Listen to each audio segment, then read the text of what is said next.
Girls, today I will be reading a story from your Journeys textbook. Please open your book to page 456.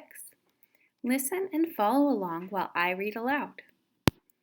Today's story is a fairy tale. It is a make-believe story that has been told for many years. You can look for characters who would not exist in real life and a happy ending. This story is called Yeh Shen by Gina Sabella, illustrated by Jill Dublin. The essential question for today's story is, what can you learn from reading a fairy tale? Yeh Shen was a girl who grew up in China a long time ago. Her mother and father had died, so she lived with her mean stepmother, Jin, and her stepsister, Jun Li. They lived in a cave. Every time Jin looked at Yeh Shen, she became angry. Yeh Shen was gentler and kinder than Jin's own daughter, Jun Li. Yeh Shen was also a hard worker. Jun Li was spoiled and lazy. Jin gave Yeh Shen only rags to wear. She gave her long lists of chores to do.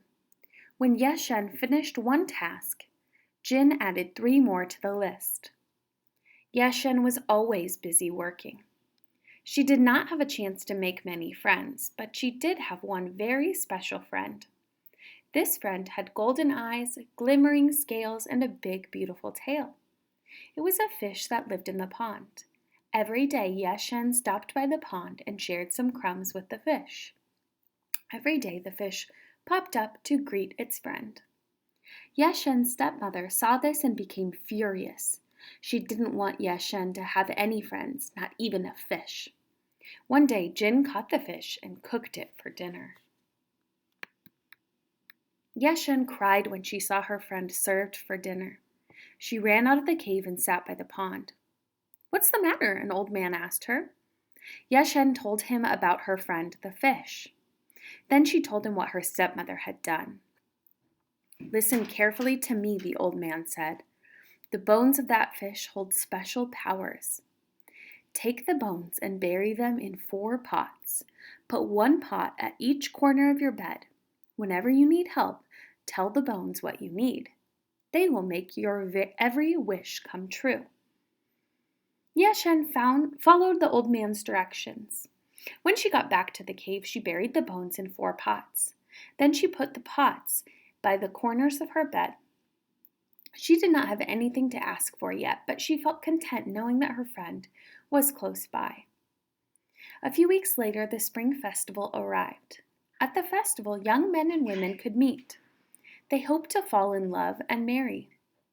Jin didn't want to ruin Jun Li's chances of finding a husband, so she ordered Yeh Shen to stay home and clean. Then she and Jun Li went to the festival. Yeh Shen did not want to stay home and clean. For the first time since she'd buried the bones, she had a wish. "I wish I had beautiful clothes," she said to the bones. "I wish I could go to the festival. I wish I could be like all the other girls." As soon as Yeh Shen said the words, something amazing happened. She was covered in the finest clothes from head to toe. Her old worn shoes were replaced by a pair of slippers made from silk. Yeh Shen was overjoyed and grateful for the gifts from her friend. She ran off happily to the festival. Everyone at the festival stopped to stare at Yeh Shen when she walked in. Who was this beautiful girl in the magnificent clothes? Yeh Shen had a wonderful time at the festival, but she was worried that her stepmother would notice her. She decided to hurry home, but she ran so fast that one of her silk slippers fell off. It lay in the middle of the road. It was the only sign that Yeh Shen had visited the festival. At home, Yeh Shen stuffed her new clothes into the pots. She concealed her one silk slipper too. She changed into her rags and waited for her stepmother to return. Meanwhile, a traveler found the silk slipper on the road.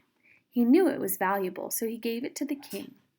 The king was curious to find the owner of the slipper, so he had his men build a hut. Anyone could come to this hut to try on the silk slipper. Yeh Shen heard about the hut. She wanted her slipper back, so she sneaked out of the cave one night and ran quietly to the hut.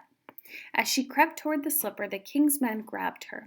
The king took one look at Yeh Shen's rags and thought she was a thief. Yeh Shen looked up at the king. Her eyes were filled with tears. The king saw how gentle and kind she was. He listened to her words. "Please, I will show you the other slipper," Yeh Shen whispered to the king. Yeh Shen led the king to her home. She put on the matching silk slipper and her fine clothes. The king knew then that he wanted to marry her. However, he was angry at how Jin and Junli had treated Yeh Shen. He told them never to come to his castle, so they stayed in their cave for the rest of their lives. Thank you for listening to the story. Make sure to complete the activity that goes along with it.